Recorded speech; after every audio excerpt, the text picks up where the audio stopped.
أعوذ بالله من الشيطان الرجيم. بسم الله الرحمن الرحيم. الحمد لله رب العالمين، وأفضل الصلاة وأتم التسليم على سيدنا محمد وعلى آله وصحبه أجمعين. سبحانك يا ربنا لا علم لنا إلا ما علمتنا، إنك أنت العليم الحكيم. وعنده مفاتح الغيب لا يعلمها إلا هو، ويعلم ما في البر والبحر، وما تسقط من ورقة إلا يعلمها، ولا حبة في ظلمات الأرض ولا رطب ولا يابس إلا في كتاب مبين.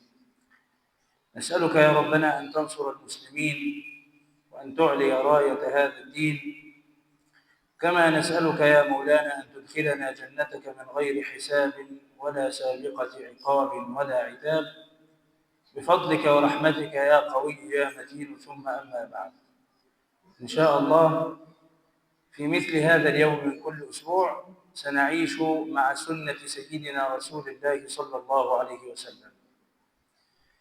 والسنة لها أهميتها في شريعة الإسلام.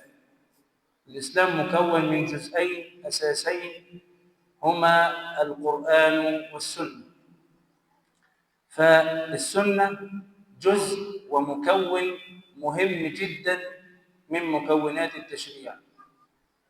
وحين نأتي إلى أدلة الأحكام الفقهية نجد أهم دليلين أو أول دليلين نتكلم عنهما هما القرآن والسنة.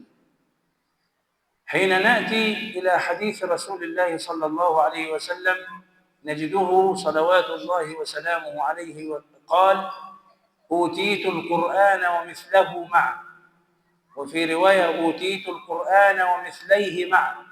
فالسنة هي أيضا وحي كما أن القرآن وحي، ولذلك كثير من العلماء يتكلم عن القرآن والسنة يقول الوحيين الشريفين. فالسنة لفظها من عند رسول الله صلى الله عليه وسلم، ولكن معناها من عند الله تبارك وتعالى، وهو وحي من عند الله تبارك وتعالى. إن شاء الله سنعيش وكما قال رسول الله صلى الله عليه وسلم: أعطيت جوامع الكلم.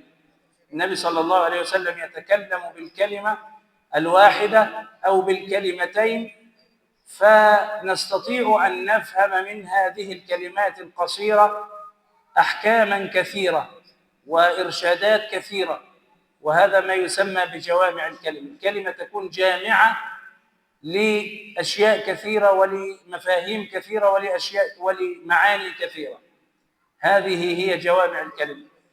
اختصر الكلام لرسول الله صلى الله عليه وسلم اختصارا، فتلاقيه صلى الله عليه وسلم يقول الوصية أو يقول الكلمة ونستطيع أن نرتب عليها أحكام كثيرة ونفهم منها معاني كثيرة.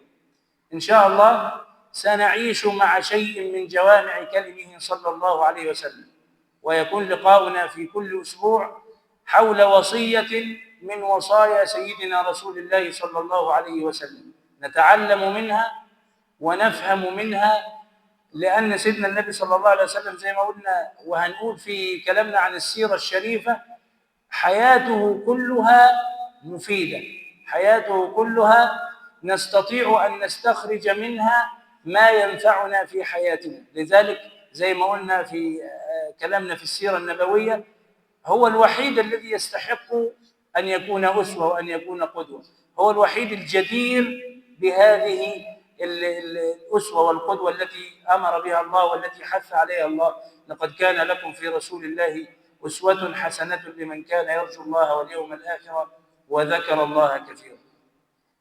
إن شاء الله سنعيش مع وصايا الرسول صلى الله عليه وسلم كما قلنا، ولقاؤنا هذا لقاؤنا الأول نقرأ فيه وصية من وصايا سيدنا رسول الله صلى الله عليه وسلم، والذي يقول فيها فيما صح عنه من حديث سيدنا عبد الله بن مسعود رضي الله عنه، يقول صلى الله عليه وسلم: عليكم بالصدق.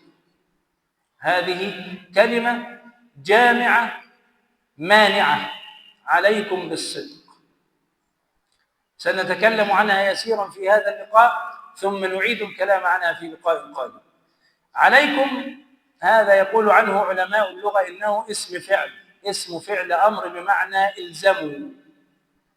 والصدق معناه مطابقة الكلام للواقع.